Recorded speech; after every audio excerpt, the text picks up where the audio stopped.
Hey guys, what's going on? The Arid Lord is here, and I'm making this video as a preliminary vlog for Season 10 of The Walking Dead, and I've been itching to make this video for a while, so I said, screw it, let's just jump right into it because the comic book issues are already here. I don't know if any of this will change based on The Walking Dead Season 10 trailer that usually drops at San Diego Comic-Con. San Diego Comic-Con is historically in the middle of July, so that's when I do my reaction and my review. I do an in-depth breakdown of the trailer, all of those fun things, but we're still months away from that, so I figured let's just do my picks as of now, as of late April. Let's do my picks for what comic book adaptations I would like to see in The Walking Dead show. I did this going into Season 7. I did this when we didn't know who the Lucille victim was, and Negan's introduction was being, like, the Saviors and Negan were being thrown into the show. I did this similar kind of thing, and because there were major comic book moments, like Negan plundering Alexandria, Negan killing Spencer with the you got no guts line, Rick meeting King Ezekiel, Dwight betraying Negan eventually. All of these were major moments from the comic books that were adapted in some way with the additional characters that we have, like Morgan and Carol and some of the others who aren't part of the comics. Daryl. That was a lot of fun to do because obviously Negan was the villain I was waiting for beyond anybody. And now that we have Season 10, we're going into, eventually, whether it's the first or second half remains to be seen, but we're really going into what is considered the Whisperer War, which was 6 issues. It went on a tad longer because they were still dealing with the aftermath, some deaths and things that they were dealing with. And the Whisperer War is what it sounds like. The Whisperers actually do send their gigantic horde against the survivors, but there's very specific reasons as to why they do this. Now, I'm just going to say this is a potential spoiler for some Season 10 plot points. I don't know if the show is going to adapt some or all of these, so if you're ever looking back at this video having seen Season 10 and you point out some fallacies, or you're watching it and you don't want to know anything going into the next arc of the Whisperers beyond the Pikes, then maybe just avoid certain parts of this video, or maybe avoid it altogether. But for people who are comic savvy, who know some of the things that are up and coming for some of the villains and the characters that we have in the show, this is a video of that nature that I wanted to do. So let's get started. So I'm going to provide the covers of the comic issues and then some of the iconic pages on screen for you guys. I'm just going to put this one above all the rest because it's the number one. I don't want to do any countdown where I get to it at the end. I'm just going to say straight out that issue 156, The King and the Queen, is probably the biggest comic moment I'm looking forward to. This is when Negan meets Alpha. Negan meets Alpha, Negan meets Beta, he meets the Whisperers. And it's different in the comics because when Negan goes and sees the Whisperers, this is actually the first time that Beta is introduced. During the Pike scenes, when Lydia is talking with Alpha, when Lydia is disowned by Alpha, Beta is not involved in those scenes. And it was always kind of confusing. Like, why did they introduce Beta so late into the Walking Dead storyline? It didn't really make any sense because by the time they introduced Beta, only 2 issues later, Alpha was killed, and then Beta takes over as the leader of the Whisperers. And so much of what I didn't like was, why did we not get enough of the backstory of Alpha and Beta? These are 2 characters that unequivocally support and fight for each other. And Beta is the bodyguard to Alpha. He has shown that he will do whatever. He has surrendered his life to Alpha. We have a few scenes in Season 9 especially, like where Alpha says, take off my mask, like she trusts Beta enough to do that. We saw their final scene in Season 9 where Beta is slapping Alpha's wrists with the tree bark, which is similar to some of the abuse marks that Lydia has on her arms. So we recognize that some of that same abuse and molding as natural selectionist beings. We can see that that's a trend, and not even Alpha is immune to it. So those are some cool things that we get to see in the show, but the comic never dealt with them because Beta and Alpha hardly have any interactions in the comics. If you can believe it, they have hardly any interactions, and when they do have interactions, it's in the presence of Negan. Negan's talking with Alpha, and then Beta like flips out and thinks that Negan's trying to harm her, which, I mean, eventually, but there's a scene where the three of them are involved in a conversation, but none of it really goes far at all. And like Beta as a character is a cool character because he's like the Mountain from Game of Thrones, big giant. Negan gives him a nickname, Frowny McTwo-Knives. We've seen him in action in the show versus Daryl in that elevator apartment complex building fight scene, which was not in the comics also, which was a fantastic addition.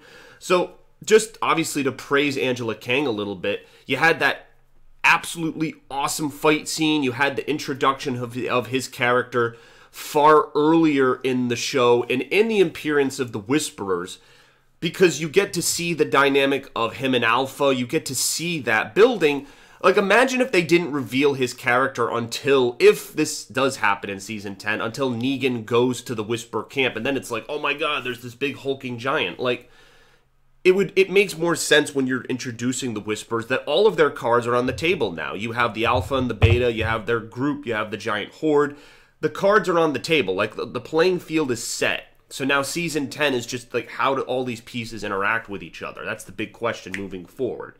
But this issue, aside from the interactions, the dialogue between Negan and Alpha is absolutely hysterical. I'm going to leave one page up for you guys now, where Negan he's basically flirting with Alpha. He's like, oh, like, you know, it's not something I'd ask for on a first date. And the interesting thing is, you don't know, at least in the comic version, you don't know if Negan is trying to join the Whisperers or if he's trying to kill them. You end up finding out that it's the latter, because he ends up building such a bond with Alpha in such a short period of time that she ends up having a breakdown, talks about how she misses Lydia, and in her mind that makes her weak, and Negan takes advantage of a moment of her weakness and ends up killing her. And it's odd because Alpha's last words are telling Negan, you know, maybe you belong with us. Like, she actually accepts him into the Whisperer group. Like, I think that's crazy that Alpha she doesn't let just anyone into her circle. And the fact that Negan with his because he talks about his backstory, about how he was broken, the Lucille's death with cancer, and how that turned him cold, and some of the things he did building the Saviors up and stuff. I'm really looking forward to whatever route they go, whether Negan kills Alpha or not.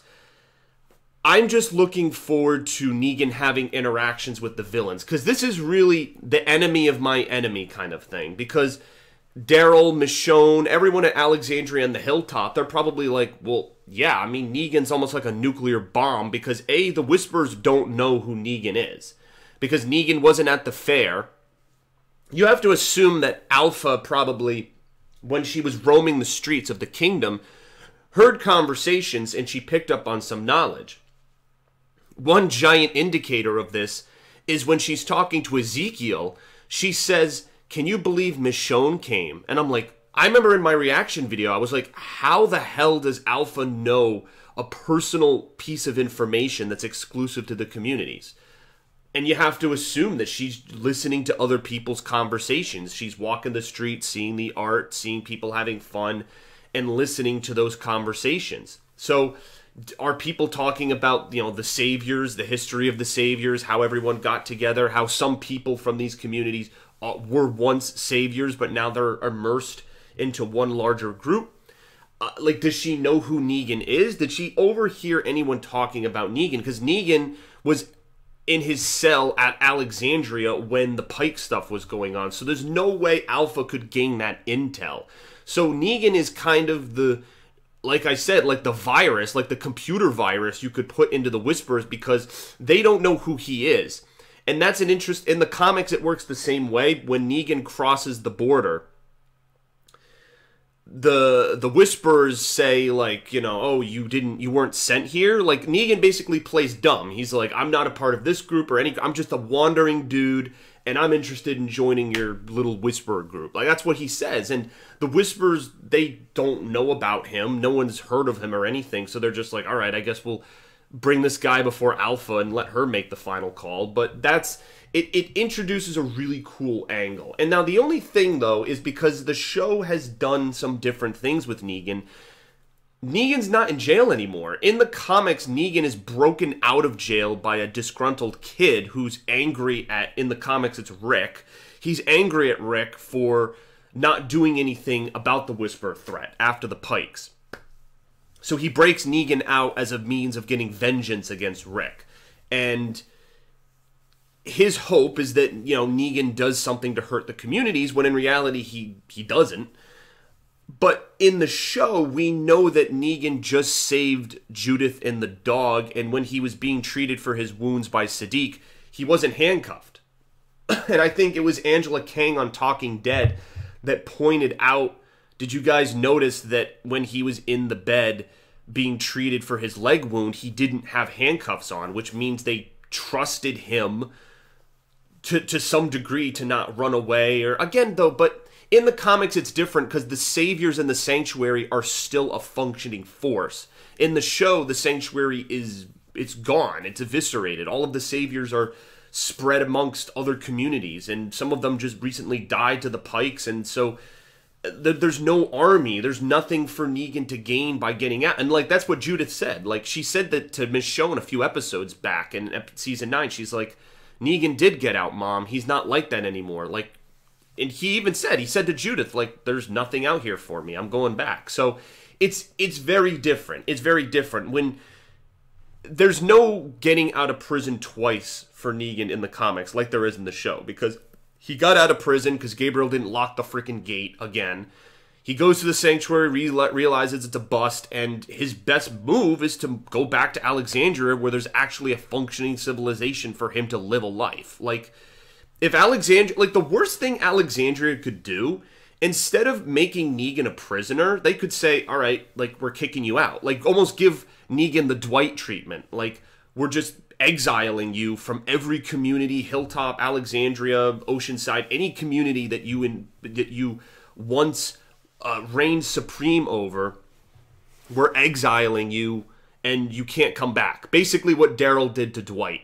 And that would be the worst punishment. Now, you know, then Negan would probably wander somewhere else, and maybe their fear is that he would find another group, amass an army, and then come back. Kind of like the Governor, when the Governor was able to escape, and then he came back with the tank and that group of people. So maybe there's that sense of fear that if Negan got out and he was away long term, he would want to seek vengeance in that form. But it just seems, you know, knowing how many years have gone by, it seems more far-fetched. Back then, the apocalypse had only been like almost a year, not even. So it was easier to find those small pockets of groups that were still surviving. So yeah, I've gone on long-winded about this, but now that I'm making this vlog, I think that I'm going to make each individual vlog probably what the moment is going to be. So this vlog, I think I'm actually just going to make this vlog exclusive to Negan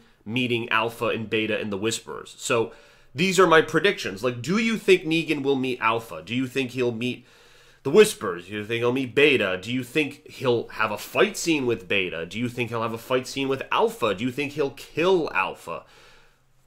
All things to consider. Again, it's hard for them to follow the comics because there are different dynamics, and they've done different things with Negan's character, where he's shown that the thing is, when he goes to like I mentioned, when he goes to the Whisperers in the comics, he you as an audience member don't know if he's going there to join the Whisperers, because there's actually comic issue, what is it, 162, Negan's on the front cover pointing with the Whisperer army at his back. And so it was a false advertising cover because it made us as an audience think that Negan had joined the Whisperers, and he was shoving, as he says it a few issues later, he was ramming the army down their pee hole. Which turned out to be false. But we know that Negan in the show would never do that because he just put his life on the line, injured his leg, took the coat, like multiple coats off of his own back in a blizzard to save Judith's life. And if he was to even think about joining the Whisperers, he would know, oh my gosh, I'm gonna possibly kill this little girl who has basically become my Lucille 2.0.